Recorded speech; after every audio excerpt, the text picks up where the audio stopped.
This is a guest essay written by Saul Goldman.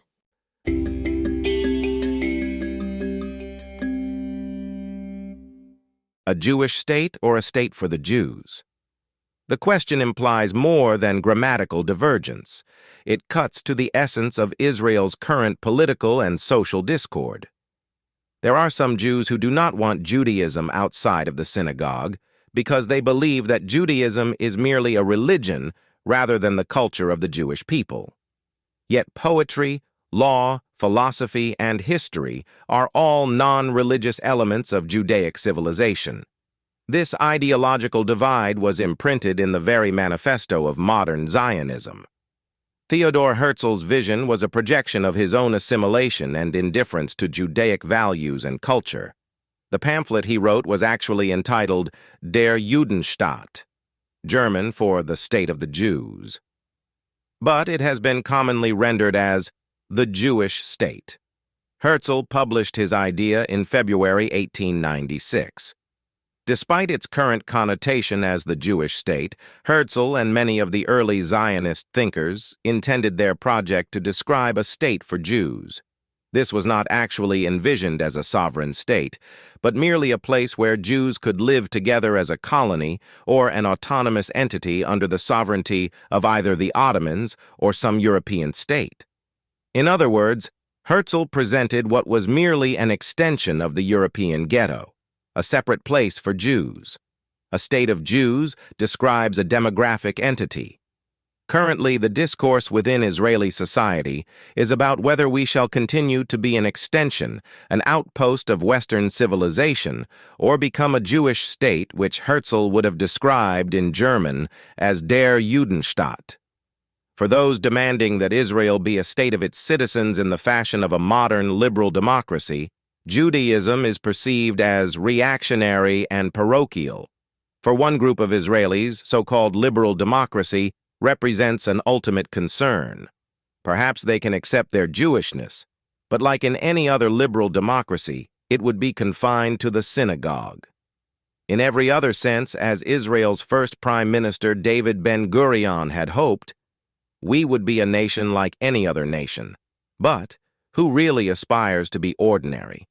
When we think about it, ordinary or common implies that we have succeeded in blending in. Assimilation is a kind of social camouflage beneath which the real Jew, as conflicted as he may be, remains hidden. The state of Jews would simply occupy space. The Jewish state would move to define and characterize that space. In ancient biblical terminology, making something special in a certain place was called sanctification. The debate over the character of Israel reveals the deep socio-spiritual tensions affecting Israeli life. We may have removed the Jew from the ghetto, but we failed to remove the ghetto from the Jew. Hence, these tensions will continue to irritate Israelis. For example, the root of the present judicial crisis is neither in points of law and governance. It is in many ways a continuation of the historic drive to be accepted. Israelis continue to idolize liberal democracy despite the fact that, as Plato warned, it is beginning to reveal its cracks and weaknesses. Israelis are not asking the right question. How can we be more Western? The right question is, how can we govern ourselves, in our neighborhood with our demographic tensions, and still be a just society, a light unto the nations? The current argument about Israel being a state of its citizens begs the question of character. Indeed, even in ancient Israel, the status of the non-Jew was ensconced in law.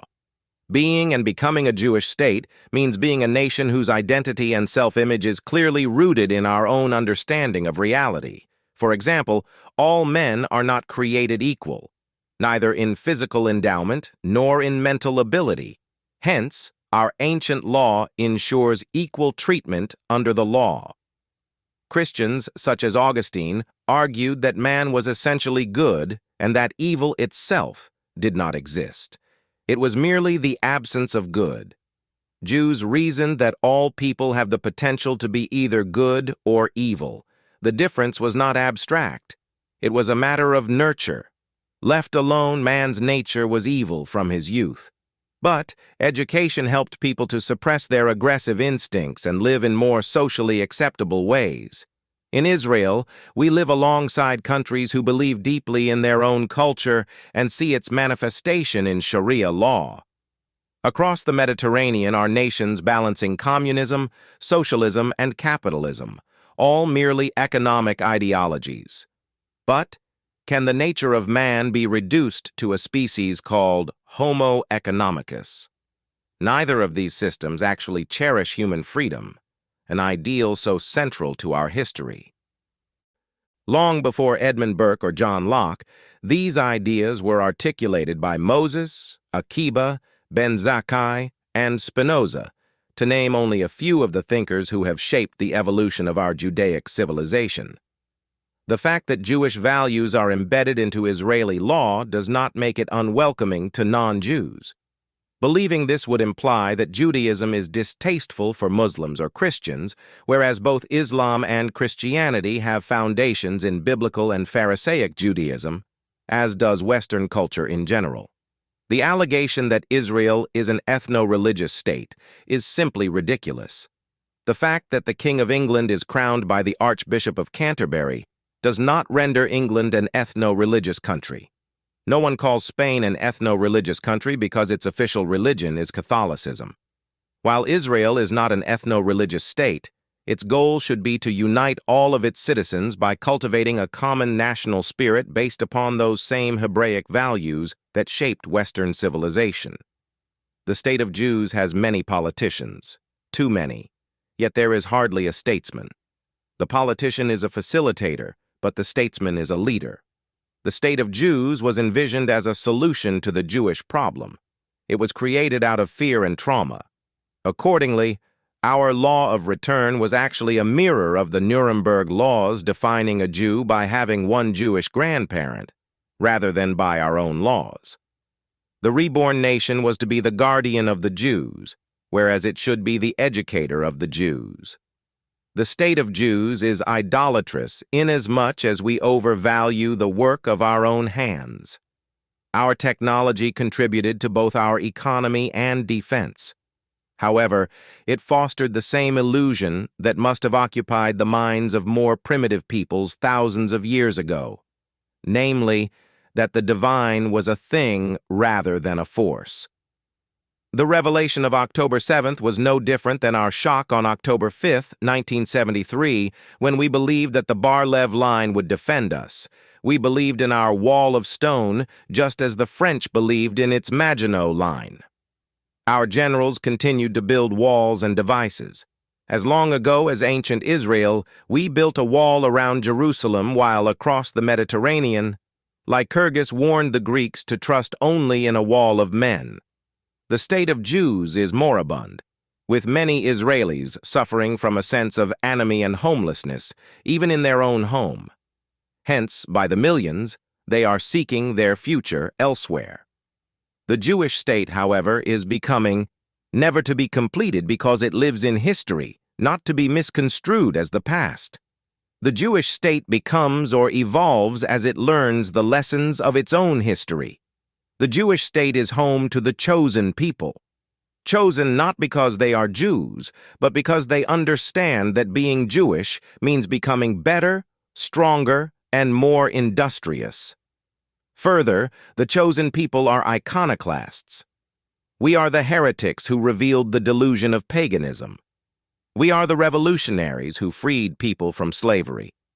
Our prohibition against worshiping graven images does not apply only to wood and stone. Judaism liberated mankind by insisting that freedom, which is the message of the first commandment, merely reiterates an axiom of natural law. Freedom begins in the mind. Therefore, we were prohibited from worshiping any god other than the God who identified himself as ultimate reality. The graven image is permanent, whereas life is impermanent. The danger is in believing that ideas are transcendent, whereas they are merely our means of making sense of a transient present. In other words, time changes everything. We must never allow one idea such as democracy to become sacrosanct. That is why both Plato and Jeremiah envisioned a society governed by shepherds, Jeremiah, or guardians, Plato, rather than rules or laws. Laws, as we were taught, are to live by. They serve man. We must be cautious. Man has an almost natural propensity to enslave himself. It is, in fact, a biological instinct. The sages called it Yetzer hara in Hebrew, or evil inclination. Why was it described as evil? Because instincts are about what feels good rather than what is good. Over the centuries, mankind has enslaved itself to religion, to drugs, and to lucre. For the Zionist founders, anti-Semitism was a threat. But, if perceived correctly, as for example, through the lens of the ancient sage Ben Azai, evil too contains its blessings. The surge in anti-Semitism throughout the world can crush us or strengthen us.